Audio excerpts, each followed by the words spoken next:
Bonjour. Aujourd'hui, les éditions Cori vont vous faire la présentation du module Edisauve. Le module Edisauve vous permettra en effet de faire la sauvegarde de l'ensemble de vos bases de données SQL. Comme vous le savez, la plupart des applications de Sage, gestion commerciale, comptabilité, IMO, trésor, moyens de paiement et même la paye, fonctionnent à l'aide d'une base de données SQL. La base de données SQL se trouve dans l'application Microsoft SQL Server Management Studio. Comme vous le voyez ici, vous avez plusieurs bases de données. ABSoft, Tactical Pay, Hightech, Batiplus, etc. Pour faire une sauvegarde, normalement, il vous faut rentrer dans l'application Microsoft SQL Server Management Studio qui se trouve en règle générale sur le serveur. Lorsque vous accédez à cette plateforme, vous pourrez faire un clic droit, tâche, sauvegarder, sélectionner le répertoire, faire pas mal de manipulations qui sont normalement réservées à des informaticiens.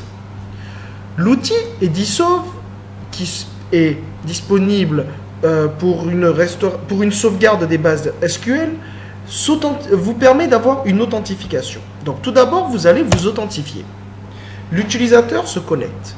Il a accès à une plateforme qui lui permettra de sélectionner une ou plusieurs sociétés à sauvegarder. Dans le cas présent, nous allons sélectionner 2 sociétés. À ce moment-là, en cliquant sur Administration, Paramètres, il vous sera possible de paramétrer par société le répertoire de sauvegarde dans lequel vous voulez effectuer la sauvegarde. Nous allons sélectionner le bureau. À ce moment-là, vous allez avoir le nom de la sauvegarde qui va apparaître dans le répertoire général afin de pouvoir faire des groupages. Le type de sauvegarde peut être une sauvegarde complète ou une sauvegarde différentielle.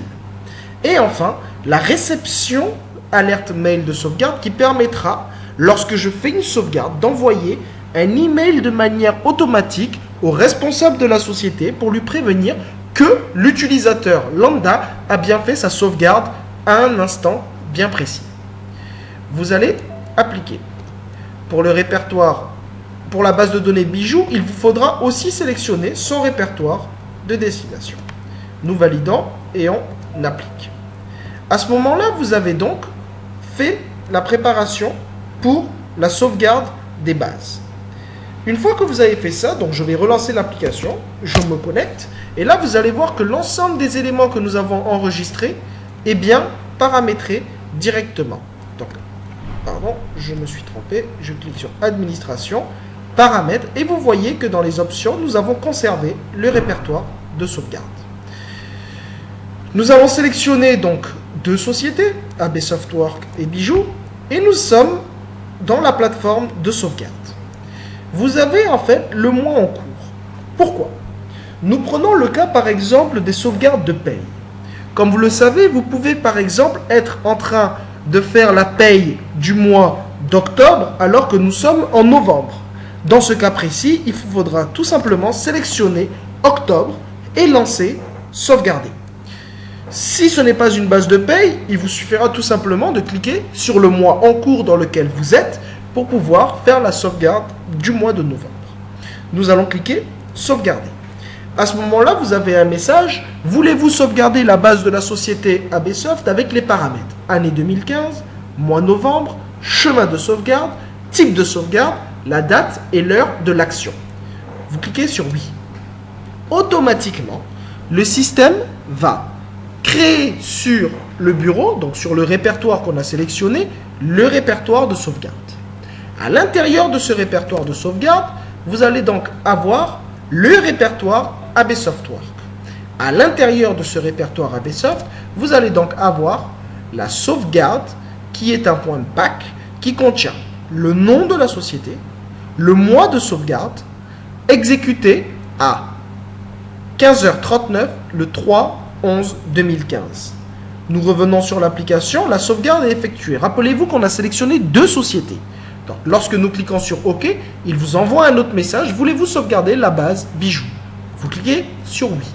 Lorsque vous faites ce travail-là, il va aller créer un deuxième répertoire. Donc là, vous voyez, vous avez automatiquement la sauvegarde est effectuée. C'est terminé.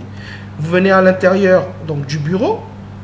le répertoire sauvegarde 2015, vous avez deux répertoires. Un répertoire ABSoft et le deuxième répertoire Bijou qui contient la deuxième sauvegarde de la base Bijou à 15h40 le 03/11/2015.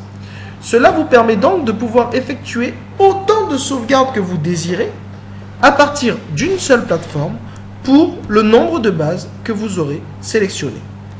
Pour notre exemple, nous allons sélectionner maintenant tout simplement la base Bijou et nous allons dire que nous voulons sauvegarder. Nous allons faire en fait comme si la base Bijou est une base de paye et nous allons sauvegarder le mois de mai. Car nous sommes en train de faire la paye du mois de mai malgré que nous sommes en novembre. Vous cliquez sur sauvegarder, vous cliquez sur oui et vous allez voir que dans le même répertoire Bijou, vous aurez une deuxième sauvegarde qui porte le nom. Hop. Sauvegarde 2015. Vous avez un répertoire qui s'appelle Bijou. Sauvegarde 2015. Bijou. Le deuxième fichier de sauvegarde qui porte le nom Bijou, mai 2015, exécuté le 3 novembre 2015 à 15h41. Cela vous permet donc d'avoir l'ensemble des sauvegardes avec l'ensemble des informations nécessaires pour se retrouver dans les jeux de sauvegarde que nous aurons effectués. Cela vous donne donc la main de pouvoir effectuer de manière simple, sans avoir besoin de l'informaticien, l'ensemble de vos sauvegardes. Comme vous le savez, la sauvegarde, c'est l'essentiel de la société, car c'est à l'intérieur de ce jeu, de ce point back, que se trouvera l'ensemble des informations de la société. Nous vous remercions d'avoir suivi cette présentation. Au revoir.